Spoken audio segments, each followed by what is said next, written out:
1/4 scale and the 1/18 scale indoor trail course with my smaller trucks and the whole collection and doing competitions and all that stuff. You can check that out on my other channel, RC Sparks TV. But every piece of equipment I had to work on it that would be heavy enough to move any dirt is really too large. And I thought if I had a friend come over, they can go ahead and you know, kind of try it out on the course with me. As some of you can see, I have quite a few RCs that we all have fun with here, just because the hobby is so great. Let's do a double unboxing and see what the differences is, because this is wheeled, this is tracked. Viewers of my show know that I have a full-size radio control skid steer, and I'm excited to be able to use this with my son or my friends. So let's open it up and see what kind of build we're getting into. All right, we get to discover it together. You guys ready for this? Here we go. I can see the models are different right here. The LT5 1/14 scale, and then the LT5H. Yes, a dual build, 2 at once. Can he do it? Yes. These are the RCs you were looking for. Now, granted, I do understand these are very, very expensive. It took an arm and a leg and me donating a kidney for me to get these. But I am a big fan of their products, even though they do have some hiccups. One thing I've noticed about Lesu as a company is that when there is an issue, they go through to great lengths to fix it. Oh my gosh, look at this. The dual drive system and brass weight up front. How heavy? I don't know. It doesn't feel like a full pound, but it's pretty close.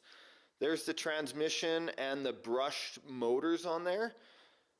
You can see it's been cut out. This one must have a drive similar. Look at this. Is it the same motor? Because there are differences already I can see. Look at this. In the two cans there's a difference. But it doesn't look like there's a difference in size. Oh my God, there's so much innuendo in the RC hobby, I gotta tell you. So that's interesting. What else do we see? There's the bucket. That's the bottom of the bucket. This is the bottom of the bucket. Oh, here's the wheel. Cool. Come on, focus. There we go. So it's already pre-assembled. It's a very soft rubber. Let me see here. Wow, it's gorgeous. It looks so good. Okay, so 4 of those. What about the tracks over here? Aha! And so the one thing I'm wondering, and this is why I brought in 2, even though they are a premium product, don't get me wrong, I love all RCs of all budgets and all sizes. But when you're getting into metal and when you're getting into hydraulics, it's very, very difficult to come across inexpensive ones. But here we go. This is what I was wondering about the tracks. That's a great tread on the outside, but one of the things that suffer from tracks, and here I've got plenty of experience with tracks over the years, even the other brands that have come out with ones more recent, is on the inside it tends to slip under torque. So I'm interested to see if that happens with this one, you know, and that'll be good for us to experiment with. A lot of people are always, you know, kind of upset when I bring in premium products like this, and they're like, why don't you do more affordable stuff? And really it's so I can test it out as well. If I can do it and test it and see if it works, then I can tell you if one day you want to, you know, save up and get it, which one works the best, you know. And that's a personal opinion, and things change all the time, but at least you have more education than you would have if you're just looking on the internet. Wow, this is going to be the back of it.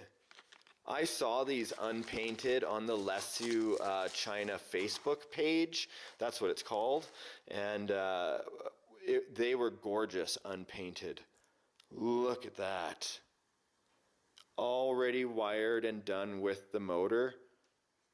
Oh, sorry, what you guys are looking at, I'm so used to doing these where you guys might not have seen it before. What you're looking at is this is the brushless Outrunner motor. And this motor turns a pump that's right here. This is the hydraulic pump, and this is the valve block right here with these servos. These servos open and close the valves that are behind this plate, which allow the fluid to flow in and out of the pump. So we'll have to hook this up to some more hoses and whatnot. But that is super, super cool. Is this the only layer? Is that all of it in one? Let me see. I want to try to lift this out here. Come on out of there. Is this? Give it up! I'm getting the feeling that is it. It is. There's only one layer. That is incredible. And look at this. What they actually have instructions now. No way. Awesome. All the motors, everything. So basically, I'm going to lay this out instead of just babbling on here so you guys can have a look at what's in each kit. There you go. All done the way you like to see it. The way I like to see it as well. Neat and organized. When I do a build, I find being organized is the best thing you can do. Lay out every piece, make sure you have all the parts. I love the fact that Lesu actually individually wraps every part that's necessary.